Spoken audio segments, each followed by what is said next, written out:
Olá, eu sou Jarles Pereira, missionário da comunidade Canção Nova, e você está no Diário Espiritual. Vamos fazer juntos? Em nome do Pai, e do Filho e do Espírito Santo. Amém. Vinde, Espírito Santo, enchei os corações dos vossos fiéis e acendem neles o fogo do vosso amor. Enviai o vosso Espírito e tudo será criado, e renovareis a face da terra. Oremos. Ó Deus, que instruíste os corações dos vossos fiéis com a luz do Espírito Santo, fazei que apreciemos retamente todas as coisas, segundo o mesmo Espírito, e gozemos sempre da sua consolação. Por Cristo Senhor nosso. Amém. Evangelho de São Lucas, capítulo 8, versículos de 22 a 25. Certo dia, ele subiu a um barco com os discípulos e disse-lhes: Passemos a outra margem do lago. E fizeram-se ao largo. Enquanto navegavam, ele adormeceu. Desabou então uma tempestade de vento no lago. O barco se enchia de água e eles corriam perigo. Aproximando-se dele, despertaram-no, dizendo: Mestre, mestre, perecemos. Ele, porém, levantando-se, conjurou severamente o vento e o tumulto das ondas. Apaziguaram-se e houve bonança. Disse-lhes então: Onde está a vossa fé? Com medo e espantados, eles diziam entre si: Quem é este que manda até os ventos e as ondas, e eles lhe obedecem? Palavra da salvação. Glória a vós, Senhor. Tempestade acalmada é uma das passagens bíblicas mais conhecidas, mas mais intrigantes também. Porque não é só o fato de Jesus chegar e acalmar uma tempestade. Não, gente, a gente tem que se colocar na situação. É algo assim extraordinário mesmo. E vai mostrando duas coisas. Duas coisas. Uma, que a fé dos discípulos era pequena. Duas, que eles ainda não tinham plena certeza de quem Jesus era. Então essas coisas precisavam acontecer para que eles soubessem quem é Jesus. Os sinais que Jesus faz e as palavras mostram quem ele é. Vai chegar um ponto em que Jesus, quando perguntar, Pedro vai ter a resposta. Eu sei quem você é. Eu sei. Porque ele vai juntar tudo que Jesus foi fazendo, todas as ações, todos os milagres, os prodígios, os sinais, e vai ver. Ele é mesmo aquele que nós esperávamos. Ele é o Cristo, Filho de Deus vivo. Mas até chegar nisso, eles vão passar por muita coisa. Estão passando por muita coisa. E essa tempestade não foi pouca coisa. Eu penso sempre, porque eu já andei de barco, né? Na minha cidade, Niterói, eu sou de Niterói, para quem não sabe, na minha cidade tem as barcas, que agora estão mais modernas, né? Existem os catamarãs e tal, e elas levam os passageiros de Niterói para o Rio de Janeiro, para a ilha de Paquetá, né? Os destinos ali, tem um outro destino que criaram agora, não tem muito tempo, né? Que eu não ando de barca, mas é algo muito interessante, né? Para você que nunca foi no Rio de Janeiro, em Niterói, faz um passeio de barca que vai ser legal, né? Você vai gostar. Para quem não conhece barco, né? Nunca andou de barco, é muito seguro, muito bom. É uma maneira de você atravessar de uma cidade para outra sem usar a ponte Rio-Niterói. Mas enfim. Quem já andou de barco sabe que balança por causa da água. Isso em tempos normais, comum. Quem já andou de barco pequenininho, né? Nem chega a ser uma lancha, mas uma lancha também, né? Sabe quanto aquilo sacode, balança, né? Mesmo num rio, quando uma embarcação passa, aquilo faz uma onda, a outra vem e a onda bate na sua embarcação e ela fica pulando ali. Dependendo do tamanho dela, você tem que segurar bem e a pessoa que está guiando tem que ser habilidosa para aquilo não cair. Agora você imagina estar atravessando um lago e ali fechar o tempo e vir uma tempestade com vento e água entrando no barco. Não era só isso. Além disso, tem toda a cultura antiga que sempre viu no mar, nas ondas revoltosas, o quê? A ação do mal. Monstros marinhos, né? A ação do inimigo age ali naquela revolta da tempestade do mal no mar. E aquilo estava acontecendo. Então os discípulos estavam desesperados. Mas Jesus dormia. Jesus dormia. E aqui, ao meu ver, está o grande ponto que mostra o quanto Jesus quer ensinar a fé para os seus discípulos. Quer nos ensinar a crer nele. Que no meio da tempestade, na aparência, né, falta de atenção, na aparente, né, no aparente descanso de Jesus ali, Jesus está descansando, ele tem um controle sobre a situação. Já que ele está comigo e eu estou com ele, e aqui eu estou falando de um barco onde Jesus está com os seus. Onde nós estamos, e a companhia de Jesus é a diferença. Faz toda a diferença.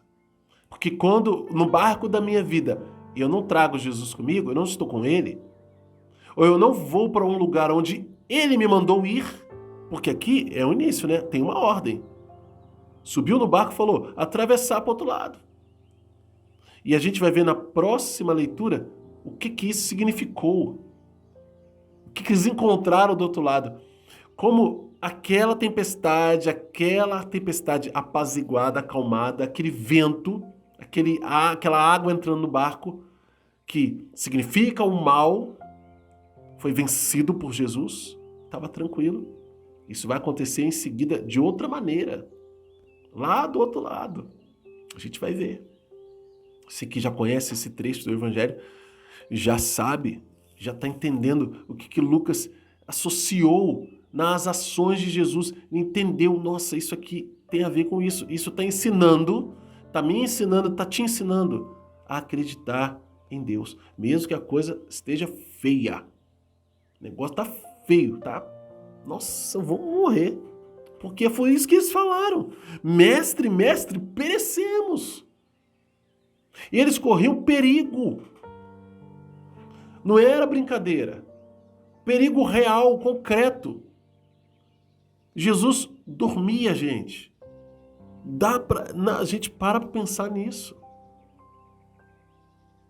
Jesus dormia. Mas ele foi acordado pelos discípulos e ele levantou, ameaçou o vento e perguntou para os discípulos, versículo 25. Gente, esse início do versículo 25 é importante. E eu anotei aqui, ordem de Deus.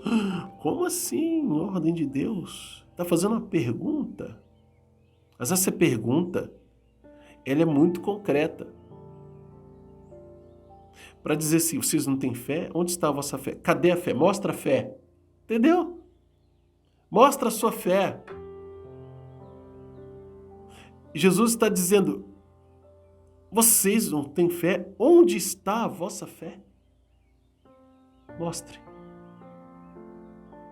Onde está a vossa fé? Por quê? Porque eles estavam desesperados. Então, fé não combina com desespero. Então, quando a gente se desespera diante das situações, e às vezes a gente não consegue mesmo, a gente acaba se desesperando, isso significa que nós perdemos a fé. Uma coisa é você chorar, você poder se entristecer diante de alguma situação, você sentir certo temor, né?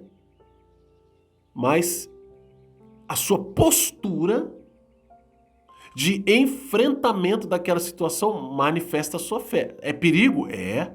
Perigo real. Mas O desespero está no... Eu vou morrer! Ai, meu Deus! E foi, né? Acordar Jesus nesse ponto. E aqui, quem sou eu para dizer que eles não deveriam ter ido acordar Jesus? Quem sou eu para dizer?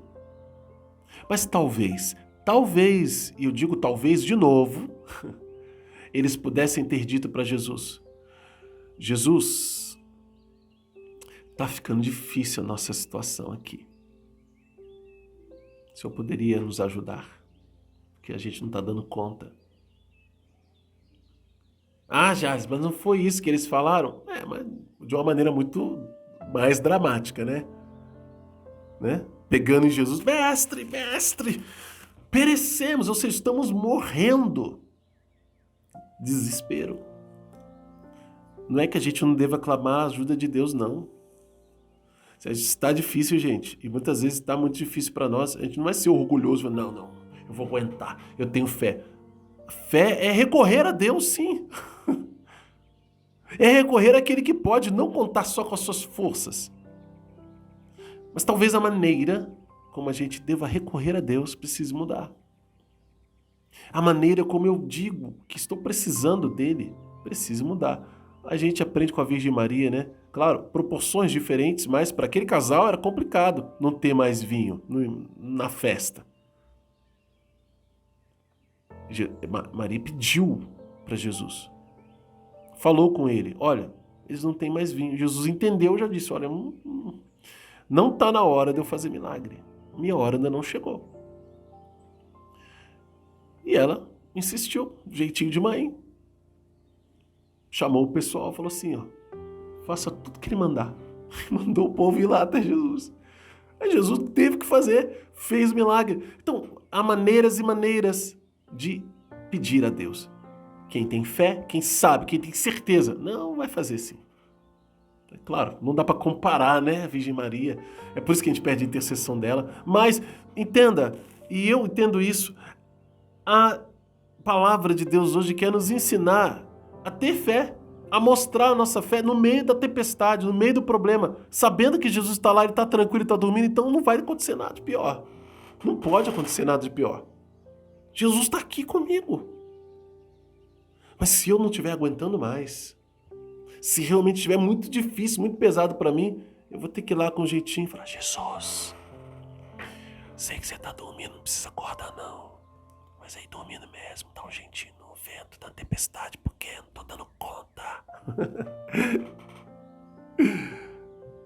Nem que seja assim. Para que nós possamos dizer, quem é este?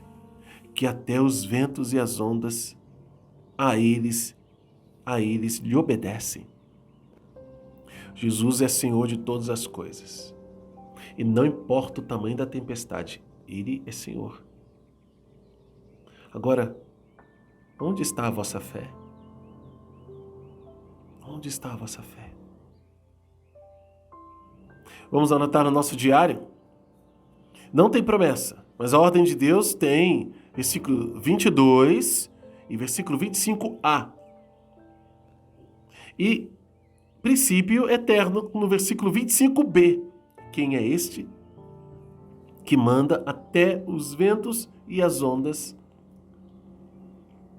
e eles lhe obedecem? Anota no seu diário qual a mensagem de Deus para você e como colocar isso em prática na sua vida. Aqui na descrição tem informações importantes para você e estou convidando você a se inscrever no canal para fazer conosco a Bíblia inteira usando o método A Bíblia no Meu Dia a Dia de Monsenhor Jonas A Bíblia. Eu uso aqui no YouTube a Bíblia de Jerusalém, no blog a Bíblia da CNBB. O link do blog está aqui na tela, né? Blog, né? diarioespiritual.cançãonova.com. Acessa lá e você pode fazer também um plano de leitura por lá, se você preferir usar a Bíblia da CNBB. Que Deus abençoe você. Ó Maria concebida sem pecado, rogai por nós que recorremos a vós.